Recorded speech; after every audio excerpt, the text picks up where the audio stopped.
Salutations mesdames et messieurs, soyez les bienvenus à cette réunion, prenez place autour de la table de pierre. Aujourd'hui, nous allons plonger au cœur de l'histoire, nous allons parler des rois et reines du royaume de Narnia. Si vous avez découvert ce pays fantastique avec les films, vous connaissez déjà certains rois et reines, par exemple Peter le Magnifique, Edmund le Juste ou encore Caspian le Navigateur. Les livres de Narnia font mention de bien d'autres rois et reines qui se sont succédés pour gouverner cette contrée magnifique. Nous allons commencer par le commencement et voir quels ont été les premiers rois et reines. Si Le Lion, la sorcière blanche et l'armoire magique est le premier livre écrit par C.S. Lewis, en revanche, il n'est pas le premier dans l'ordre de narration des chroniques de Narnia. En effet, l'auteur a rédigé une préquelle qui a pour nom Le Neveu du Magicien et qui nous donne beaucoup d'informations sur la création du monde de Narnia. Un cocher du nom de Frank et sa femme Hélène se retrouvent par un incroyable concours de circonstances à assister à la création du monde de Narnia par le grand lion Aslan. Quelques lignes du livre répondent à une question qu'on peut se poser, à savoir la royauté à Narnia a-t-elle déjà été héréditaire comme c'est le cas dans les royaumes que nous connaissons sur Terre ? La question est pertinente pour une personne qui n'a que les films comme base de données. En effet, la première adaptation montre directement l'accès au pouvoir de 4 rois et reines en la personne des frères et sœurs Pevensie. Pour en revenir à notre question, la réponse est oui. Au commencement, les rois et reines étaient censés être désignés de façon héréditaire au pays de Narnia. Écoutez ce que dit le lion Aslan à Frank. « Ton couronnement aura lieu bientôt. Toi, tes enfants et tes petits-enfants, vous serez consacrés rois et reines. Certains seront rois de Narnia, d'autres seront rois d'Arkenland, une région située plus loin, au-delà des montagnes du sud. » On a des informations intéressantes sur les qualités et les tâches attendues d'un roi de Narnia. Il y a toutefois une particularité pour Frank et Hélène, le premier couple royal. En effet, Aslan leur confie une charge particulière, il leur dit ceci. « Vous régnerez sur Narnia et donnerez un nom à toutes ces créatures, vous les protégerez de leurs ennemis et vous rendrez la justice. » Ce n'est pas sans rappeler une consigne donnée par Dieu à Adam au tout début de la Bible. On peut lire dans la Genèse, le tout premier livre de la Bible, ce que Dieu dit à Adam. « L'Éternel Dieu, qui avait façonné du sol tous les animaux des champs et tous les oiseaux du ciel, les fit venir vers l'homme pour voir comment il les nommerait, afin que tout être vivant porte le nom que l'homme lui donnerait. L'homme donna donc un nom à tous les animaux domestiques, à tous les oiseaux du ciel et aux animaux sauvages. » Dans l'histoire du pays de Narnia, on peut considérer le temps entre la création du royaume et la prise de pouvoir de la sorcière blanche comme un temps un peu mythique dont les archives ne gardent pas beaucoup de traces. Dans le dernier livre de la série, La Dernière Bataille, la licorne Joyau livre quelques éléments de l'histoire d'avant la sorcière blanche. On peut lire ceci.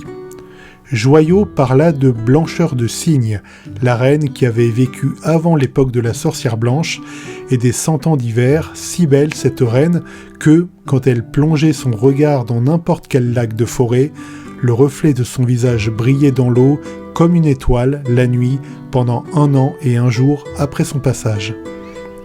Un peu plus loin, la licorne Joyau évoque comment le roi Tempête, le 9e descendant de Frank, premier de tous les rois, était parti en bateau au loin sur la mer orientale pour délivrer d'un dragon les habitants des îles solitaires et comment, en retour, il lui avait fait présent de ces îles pour qu'elles fassent partie, pour toujours, du domaine de Narnia. C'est à peu près tout ce que nous disent les chroniques sur la période qui précède la prise de pouvoir de la sorcière blanche et les événements décrits dans le livre Le Lion, la sorcière blanche et l'armoire magique. Ces événements entraînent l'arrivée de la fratrie Pevensie au pouvoir avec 4 trônes en même temps. L'aîné, le grand roi Peter dit le Magnifique, semble tout de même jouir d'un statut privilégié. Cependant, ses frères et sœurs Suzanne, Edmund et Lucy sont aussi bel et bien rois et reines de Narnia. Pour s'en convaincre, il suffit de lire le méconnu livre de Narnia, Le cheval et son écuyer, qui se déroule pendant l'âge d'or de Narnia, c'est-à-dire pendant le règne de Peter, Susan, Lucy et Edmund. On se rend compte que Susan et Edmund ont toute l'autorité de souverains, à savoir qu'ils représentent leur royaume à l'étranger avec autorité, ils prennent des décisions qui impactent Narnia, ils dirigent des armées. Ces rois et reines règnent à Cair Paravel, le mythique château situé au bord de la mer orientale. L'arrivée au pouvoir de ces 4 rois et reines est la réalisation d'une prophétie, comme on l'apprend dans le livre et le film Le lion, la sorcière blanche et l'armoire magique. Du coup, une personne qui n'a que les films en référence peut penser que pour l'auteur de Narnia, les gens et les rois naissent dans les choux et qu'il n'y a pas d'hérédité légitime dans le système monarchique de Narnia. Comme on l'a vu plus tôt, c'est faux. En revanche, force est de constater que le règne des frères et sœurs Pevensie est unique en son genre dans l'histoire du monde de Narnia. En effet, il n'y aura pas de descendance connue à ces rois et reines qui ne fonderont pas de dynastie. La raison est simple, à chacun son destin. Celui des frères et sœurs Pevensie était tout autre que d'avoir des enfants. Il n'en a pas moins été prestigieux aux yeux d'Aslan. La dernière dynastie à régner sur Narnia est celle des Caspians, suite à l'invasion du pays par les habitants de Telmar, un royaume situé à l'ouest. Les Caspians règnent sans discontinuer, à part la période pendant laquelle l'usurpateur Miraz s'empare de la couronne. La résistance face à Miraz et l'arrivée au pouvoir de Caspian est l'objet du livre Le Prince Caspian, deuxième tome adapté au cinéma dans les années 2000, avec beaucoup de changements par rapport à l'histoire originale des chroniques. Le fils de Caspian, Rilian, succède à son père, après avoir été délivré de l'emprise d'une infâme sorcière verte.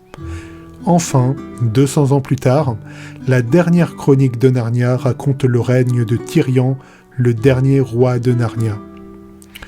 Voici cités les rois et reines mentionnés dans les chroniques, mais j'en ai oublié un, le grand roi, l'unique roi en fait, le vrai roi de Narnia. C'est le grand lion Aslan en personne. Bien entendu, il sera temps d'y revenir dans de nombreuses vidéos dédiées. Pour ne rien rater des prochaines publications, n'hésitez pas à vous abonner à la chaîne. Si vous souhaitez réagir, l'espace commentaire est fait pour ça. Chers amis, je constate que le soleil est déjà bas sur l'horizon. C'est la fin de notre réunion. Je vous invite à quitter la table de pierre et à reprendre le cours de votre vie. Soyez certains d'une chose, on se reverra. Narnia n'en a pas fini avec vous.